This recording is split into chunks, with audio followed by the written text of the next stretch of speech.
नवरात्रि के तीसरे दिन माँ दुर्गा के स्वरूप की पूजा और आराधना की जाती है। माँ दुर्गा जी की तीसरी शक्ति का नाम है चंद्रघंटा।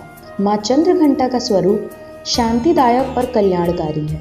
इनके मस्तक पर घंटे के आकार का अर्धचंद्र विराजमान है, इसीलिए इन्हें चंद्रघंटा कहा जाता है।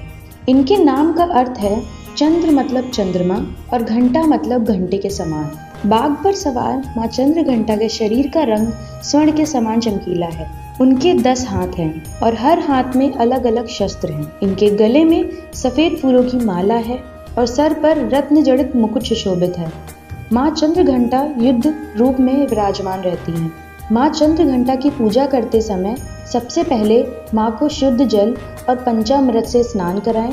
अलग अलग तरह के फूल, कुमकुम, अक्षत और सिंदूर अर्पित करें। माता रानी को दूध या दूध से बनी मिठाइयों या खीर का भोग लगाएं। माता को सफ़ेद कमल, लाल गुड़हल और गुलाब की माला अर्पण करें और प्रार्थना करते हुए मंत्र का जप करें।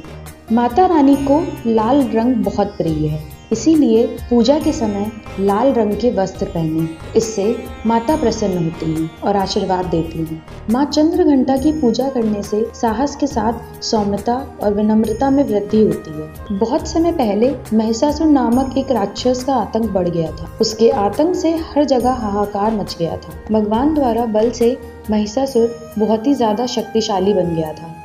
अपने बल का दुरुपयोग कर स्वर्ग पर अधिकार बनाना चाहता था। उस समय स्वर्ग के देवता भयभीत हो उठे।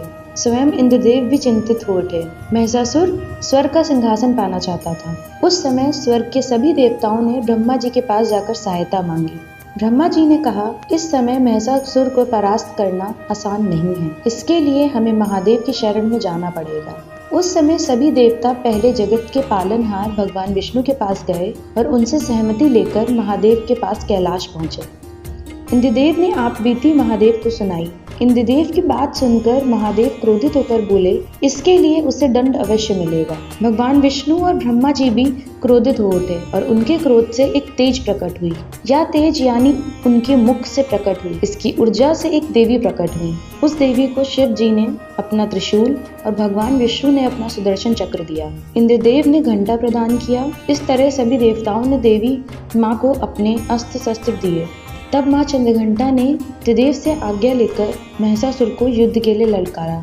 उसके बाद माँ चंद्रघंटा और महिषासुर के मध्य भीषण युद्ध हुआ। माँ के सामने महिषासुर टिक न सका और उसका वध कर माँ ने तीनों लोगों की रक्षा की। तभी से माँ चंद्रघंटा की पूजा उपासना की जाती है। माँ अपने भक्तों के सभी दुख हर लेती है, साथ ही सुख, शांति और समृद्धि प्रदान करती है। अंत साधक श्रद्धा भाव से नवरात्रि के तीसरे दिन माँ चंद्रघंटा की उपासना करते हैं।